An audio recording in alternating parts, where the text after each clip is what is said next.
Hello my dear viewers, আসসালামু আলাইকুম। Cooking এর পক্ষ থেকে আজকের এপিসোডে আপনাদের জন্য থাকছে হেভি মজার একটি স্ন্যাক্স আইটেম। আজ আমি আপনাদের তৈরি করে দেখাবো পাউরুটি এবং চিকেন দিয়ে কিভাবে সুস্বাদু সমোসাটা তৈরি করতে পারবেন। এটা তৈরি করতে মাত্র 10 মিনিট সময় লাগে, কিন্তু খেতে ভীষণ মজার। তাহলে চলুন দেখে নেওয়া যাক।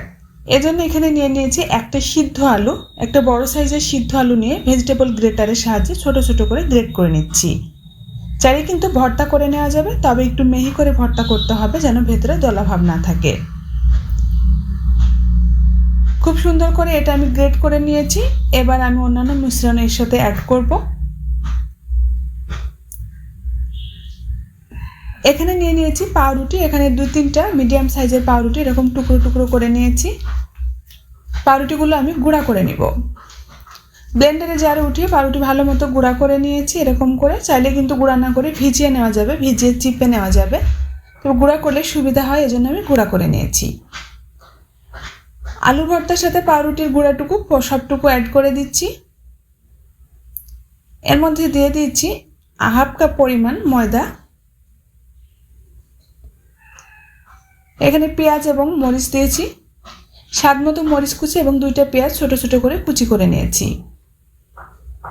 চিকেন নিয়ে নিয়েছি এখানে 1/2 কাপ পরিমাণ, ছোট ছোট করে এরকম পাতলা করে চিকেনগুলো কেচিয়ে নিয়েছি। এতে করে কিন্তু এই সমোসার ভিতরে দাঁতের নিচে পড়লে খেতে বেশি ভালো লাগবে, তবে চাইলে কিন্তু কিমাও করে নিতে পারবেন।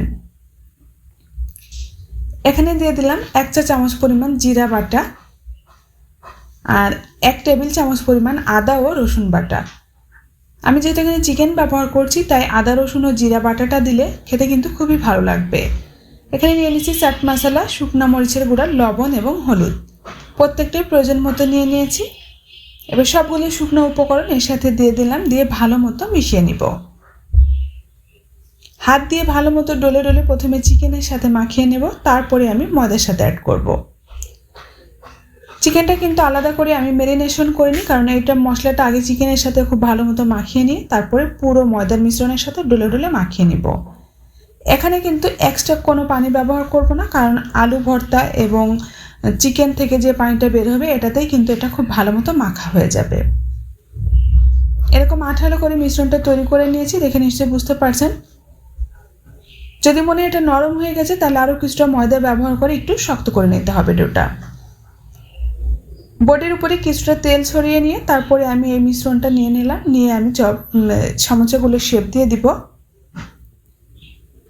হাত দিয়ে এরকম করে চেপে চেপে একটা শেপ দিয়ে দিয়েছি 4 কোণা করে, তারপরে নাইফের সাহায্যে এটা আমি চপের শেপ দিয়ে দিচ্ছি। এখানে কিন্তু নিজেদের পছন্দ নিয়ে যে কোনো শেপে এগুলো তৈরি করা যাবে, তবে আমি যেহেতু সমোসা তৈরি করছি এজন্য সমোসা শেপে এগুলো কেটে নিব। মাঝখান থেকে কেটে 2টা ভাগ করে নিয়ে তারপরে একটা এপাশে একটা ওপাশে এরকম করে কেটে নিলেই কিন্তু সমোসার সুন্দর শেপ হয়ে যাবে।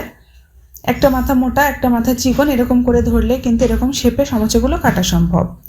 যদি ফ্রোজেন করতে চান এই পর্যায়ে ডিপ ফ্রিজে রেখে দিতে হবে। শক্ত হয়ে আসলে তারপরে নামিয়ে যে কোনো এয়ারটাইট বক্সে ভরে রেখে দিলে হয়ে যাবে।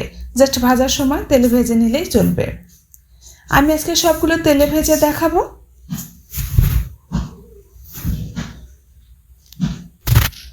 চুলা একটা প্যানে পর্যাপ্ত পরিমাণে সয়াবিন তেল ব্যবহার করছি।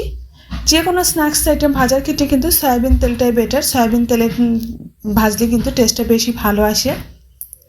তেলটা হালকা গরম করে নিয়ে তারপরে এক একটা নাস্তার আইটেম এখানে বসিয়ে দিচ্ছি।